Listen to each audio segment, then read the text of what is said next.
Well, welcome back, everybody. And if you take a second to look around, this is the definition of the faithful remnant. So thank you for coming back and joining us. As Scott mentioned, we tried a little different format with this to both for ourselves that are here, but also for the folks that might be watching this live streaming or being recorded, to have a little different sense about what's going on with the conference, what we've been through, what we've experienced. And we also wanted to remind folks that although you couldn't be in every session that was offered here, many of them are recorded. So take advantage of that. The board has invested in that in recent conferences, and it's something that we want to encourage people to go back and look at and also share with their staff. So, question to start off. Everybody have a good time in Mobile? Yes? All right. And especially, how about that Carnival Museum? I don't know if everybody got a chance to find out this fun fact that Chiquito was sharing, but these trains that are in the pictures on the far right take 9 months to create. So there's a lot of hard work that goes into them once they identify the royalty. So, and we hope everybody also enjoy those fun petty cabs. As you've seen him throughout the conference, you've seen this wonderful mugshot of Scott. And he keeps appearing behind the podium periodically. But one of the things we did is we started getting some video clips of different folks and asking them. We thought it was especially important to start off with Scott because one of his duties as president-elect is to chair the Conference Development Committee. So he's been working for over a year trying to pull this together and make it a good experience for everyone. So we thought we would go to this first video clip and just hear a little bit about where this theme came from. Well, in some ways it was an easy decision. You know, the core, the new Nahum Core is a premier product for Nahum, and so coming up with the idea that we would start from the core and build out from there, the profession and practice, came to us pretty easily. We were very interested in finding content that was action-oriented. You know, our community is confronted these days with issues of great seriousness and urgency. I think the core gives us a good platform to be responsive to those issues in a way that's tangible and very meaningful. The issues that we heard talked about today of economic justice are those that really demand our attention, and I think that the core provides a good basis for us to jump off from. The committee plays a vital role in shaping the content of the conference. In my opinion, the content of our conference helps frame the agenda for the profession, and I couldn't be happier or more grateful for the contributions we get from members. As many of our members know, it's a very intentional process of recruiting and developing speakers and aligning content to make sure that it flows well and it connects to the big themes of the day. I'm really happy with the response that we've gotten. Thank you, Scott, for sharing those thoughts with us. So Monday morning, our first keynote speaker was Sam Brooks from the Southern Property Law Center, who spoke about justice for court and ensuring a fair judicial process for all. He spoke about how court costs and fines were imposed without taking into consideration the ability for those to pay, and how that turned into modern day debtors' prisons, and he kind of shared his thoughts about how we could change that. Danielle Fox gave us a reaction on video about what her main takeaway was from Sam's session. I think the biggest takeaway is that there's still a lot of work to be done. This doesn't seem like it's not a new topic, yet it keeps coming back. And so what is it going to take for the courts to move that process forward and to change and to do something different than we have before? And so I think that was kind of the biggest takeaway of what can we do to look at our own processes to do something different or better to make that difference. And then our second keynote speaker on Monday morning was Dr. Linda Talley, who spoke about perception and how to use 6 power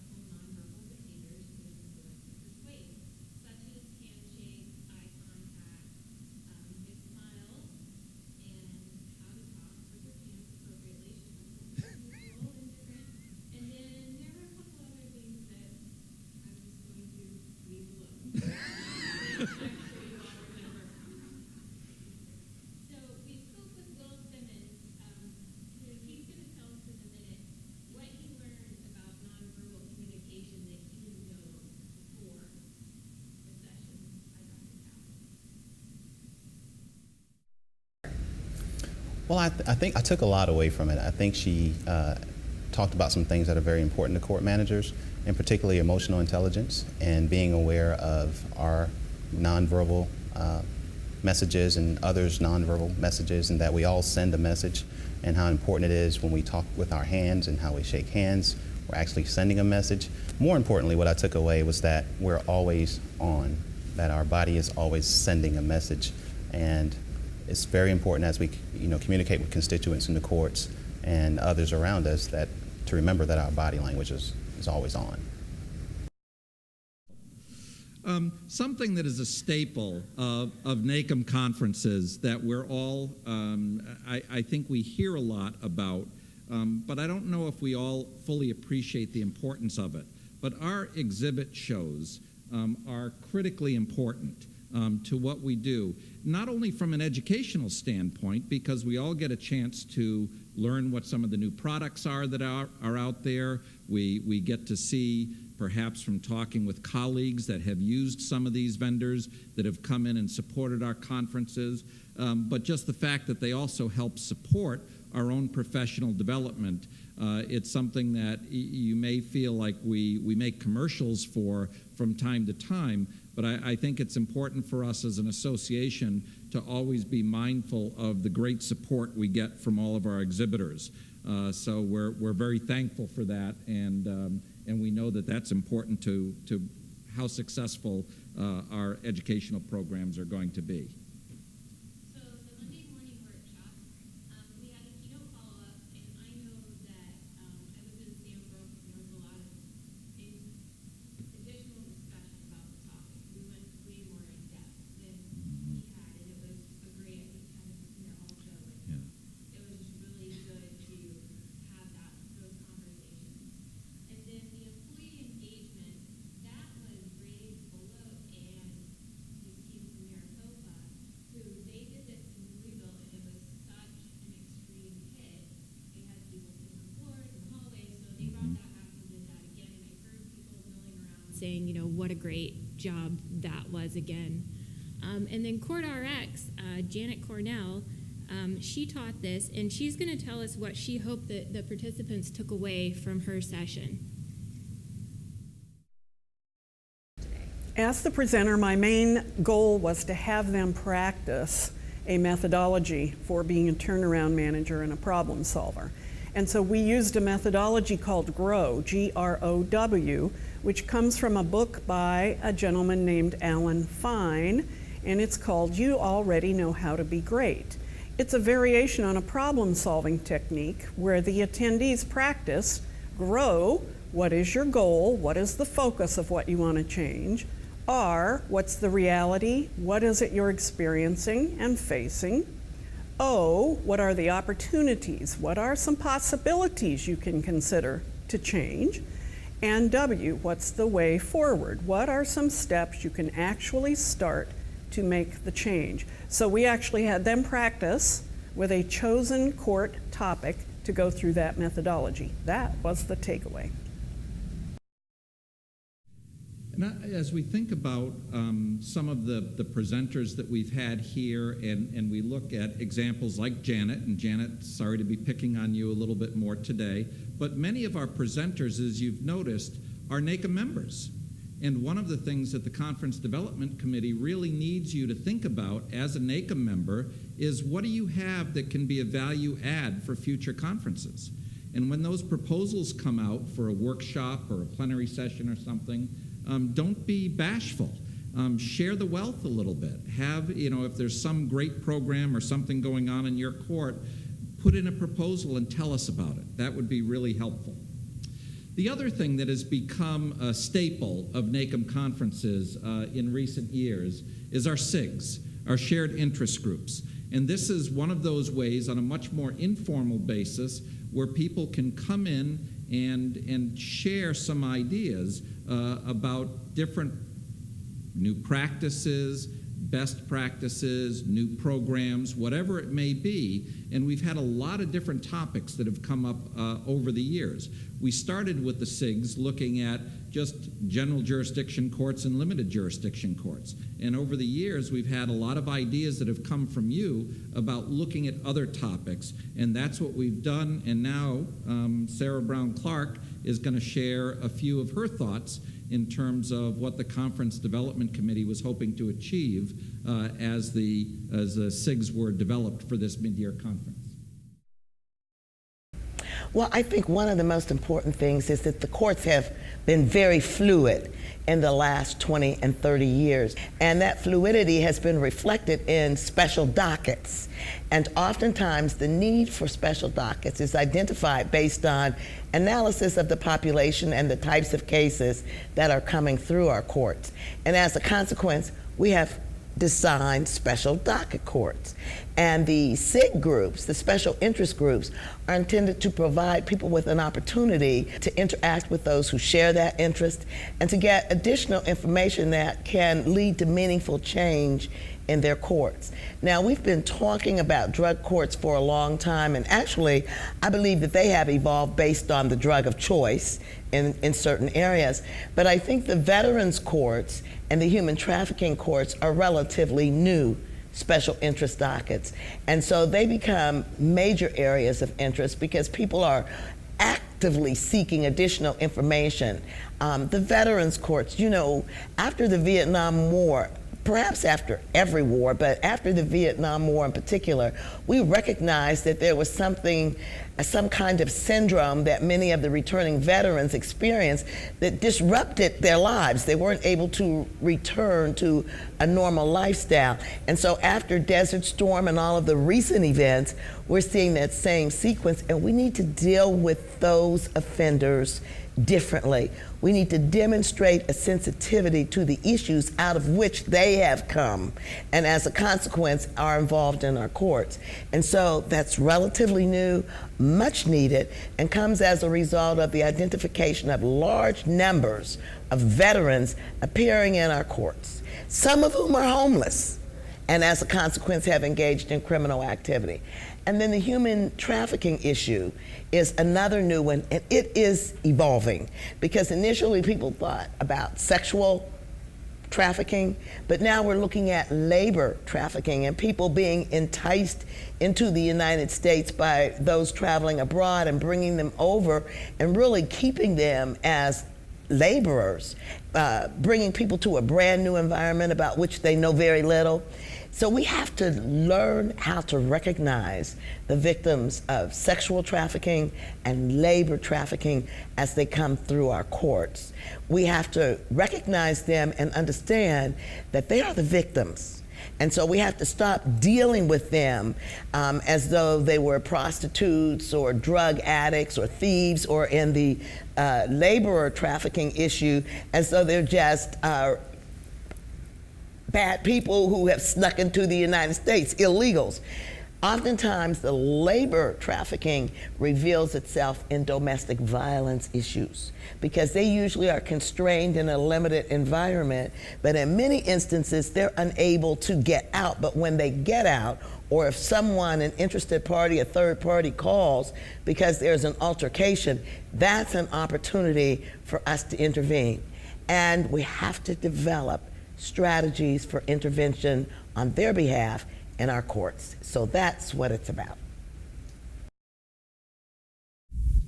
Thank you, Sarah, for sharing those thoughts and ideas today.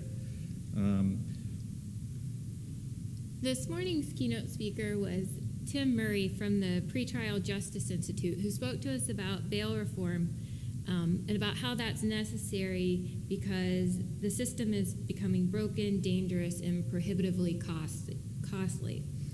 He discussed the impacts of using risk assessment tools and on bail decisions, and he kind of compared that to when you get car insurance and they issue that, and what is your premium going to be, the risk assessment.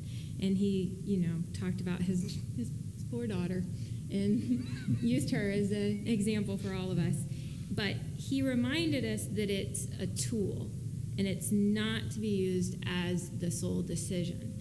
And however, he also reminded us that the tool's useless if you create it but you don't use it, because then that creates an illusion of reform. So he provided many statistics, such as since 1990, the total jail population has increased by 84%. The number of unconvicted individuals has increased 126% since 1990. So that accounts for 77% of the total increase in jail populations is the unconvicted individuals. So, and of course, once we finished with the keynote this morning, many of you moved right into some of the workshops that were available. And again, I think the Conference Development Committee did a great job providing a lot of good opportunities. You saw the ones from Silo to System, where Elaine Borikov was talking about what makes a criminal justice system operate like a system. One of the things that Scott moderated, along with several ICM graduates, improving yourself and your court through research. I had the privilege of being able to sit in on that and listen to some of the programs. Russ Brown from Cleveland was there, Margaret Allen was presenting, Neil Nesham from Alaska, Cheryl Stone from Oregon, and Alexis Allen from Tempe, Arizona, talked about some of the specific research projects that they were engaged in through their ICM Fellows program, and how it was not just an opportunity to go through an educational or a professional development program, but to really look at some interesting topics that were affecting their communities, whether they were talking about employee engagement and performance measures. Neil talked a little bit about his experiences in Alaska with new kinds of dispute resolution that have more of a native flavor to them. It was interesting listening to Russell talk about all that he learned looking at expungements and collateral sanctions and how that was affecting people coming through the court system. So it's one of those things where, as I was looking back and reflecting on it, realizing that it doesn't matter how many years we may be NACO members or how many years we may be coming to conferences, there's always some kind of key takeaway, something that we can learn as we come and participate in these educational opportunities. And Sarah, I think you were talking a little bit or had a chance to go into the Mindful Court Administration session as well. Yes, so I went to the Mindful Court Administration session that Lance Wilson and Ken Gardner did, and it was a fun and interactive session about mindfulness. And we did a little, I know Wes said he heard us, so if you were nearby, at the beginning, we did a fun interactive activity where we all got in a circle, and Ken would give us a kind of a call, and we either had to, at the beginning, we all jumped to the right, and we all jumped to the left. Well, then he switched it up, and you had to do the opposite. And it was just neat to see how it was an activity to show how your mind works. So that was fun. And the whole thing was they challenged us to slow down when you're thinking and really take the time to pause and be more reflective and to kind of think before you react. And there were some tools that they offered, such as meditation. But also at the same time, you need to constantly challenge your mind to make it grow. So, for instance, they spoke about dementia and Alzheimer's, and about how 50% of us in this room will develop dementia or Alzheimer's. And part of that, one of the things that helps you avoid that is to keep your mind healthy and use it. So just little simple mind games, like on the papers in front of you, there's different little mind games. And so that was the biggest takeaway I think I took from that session. And then, of course, this afternoon we had a little bit of a lunch break that was built in there. We had several more opportunities for folks to to jump into this afternoon, whether you're looking for research topics, whether you wanted to learn about some of the new recommendations coming out of the Civil Justice Committee, looking at remote technology for self-represented litigants. There are a lot of things that we had, and one of the things that's very important to our association is the new Nahum Core. One of the presenters from that session, TJ, who's a current board member as well, was willing to give us a little bit of a clip in terms of what's happening with the core right now and why this was important to be part of our workshops this afternoon. Well, at this point, a lot of our members have had some exposure to the new Nahum Core. We have the Nahum Core website, and we've given out some information to the members about what are the new competencies. This is the next step of that. Over the last year, several authors, mostly Nahum members and some consultants, have been working on developing curriculum to really flesh out what those different core competencies look like.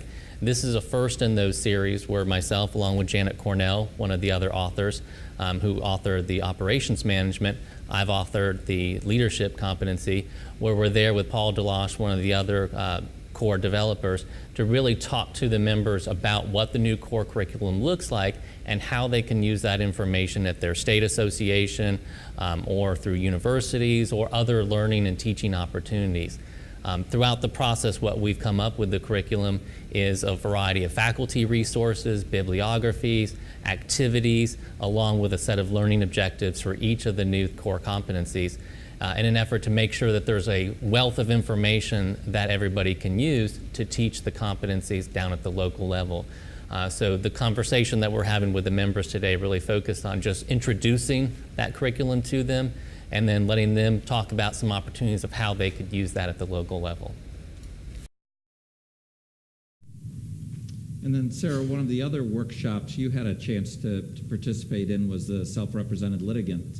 Do you want to comment on that? Yes. So John Grecian from the Self-Represented Litigation Network provided an overview kind of the goal of the 100% access to effective assistance for the essential civil legal needs for those who are unrepresented. And he went over the different methods that courts can deliver services remotely, such as snail mail, website, telephone, email, text messaging, video conferencing, and the list went on. And one point that he made that I thought was very interesting was that it's cheaper for the courts and also cheaper for the court users to provide and obtain the services remotely than it is face-to-face. And I think that's really important for everyone to look at as far as implementing these services for the self-represented litigants who can't afford a lawyer, and how it not only benefits them, but benefits us as the court as well. So obviously, as you can see, as part of this Endnote, we wanted to focus clearly on a lot of the educational opportunities that were available. Some of these workshops we were in, some we weren't in. Hopefully, it'll give you some added incentive to go back and look at some of the recordings of ones that you didn't have an opportunity to take a look at. But I think it would be, we would be missing something as part of this if we only focused on the educational piece.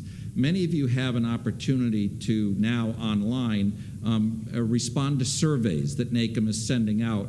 How did we do on our first day? You might have gotten an email last night. There might be another one coming today or next week at some point. One of the things that always got my attention over the years participating with NACM is that obviously our professional development and outstanding education has been a key part of the conferences. But the number one thing that always seemed to be at the top of the evaluations or the top of the surveys were the networking opportunities. So I'd like to challenge all of you. Look around at the folks that are here today. Many of you have met each other, you've spent some time, you've had a meal together, you've had a drink together, you spent some time at the Carnival Museum together. But if there's somebody in here that you haven't met yet, take the opportunity as we break today and start heading home to introduce yourself to somebody else. We're all part of the same profession. We're all trying to do very important work in the third branch, and we need each other's support. And one of the great things about NACM is the fact that we have this networking opportunity, and we can reach out all over the country to folks that can help us out and support us in our work. So with that, what we'd like to do now is invite the president of NACM, Stephanie Hess, to come up and share a few thoughts in parting and to tell us a little bit about her invitation to us to join her in Pittsburgh. Stephanie. Well, first of all, let's thank Kevin and Sarah for an excellent job. You all can just imagine how stressful this was for them, right? So I bet a lot of you saw them coming over the last couple days and went running the other direction because you were afraid you were going to be up here on the screen. They were going to ask you to do a video, so we were gentle. Yeah, thank you. But there's a lot of work that goes into this Endnote in particular. So I appreciate all of you that did volunteer your time to partake and do one of the videos, and I appreciate the work that both of you did. And I have to too also thank our production staff back there, Chelsea, West, and Emily, did a great job with the videos. They did all of the video shoots and then put them all together in the PowerPoint presentation, and that was a lot of work for them too, so thank you guys. And at the same time, I'm giving Wes a hard time because I wanted zippy music coming in, and he's like, I've got better things to do than worry about your zippy music. But thank you, I appreciate your help. So I hope you all had a great conference.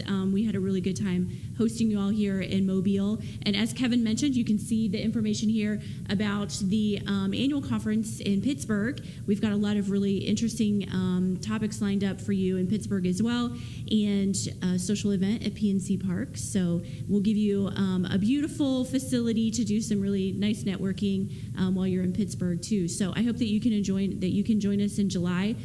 As Kevin mentioned, the evaluations. So you heard me yesterday talk about the evaluations, but we really do rely heavily on the comments that we receive from all of you. So I hope that you'll take a couple minutes to fill out the evaluation yesterday and then again today when you get it this evening, because we do want your feedback.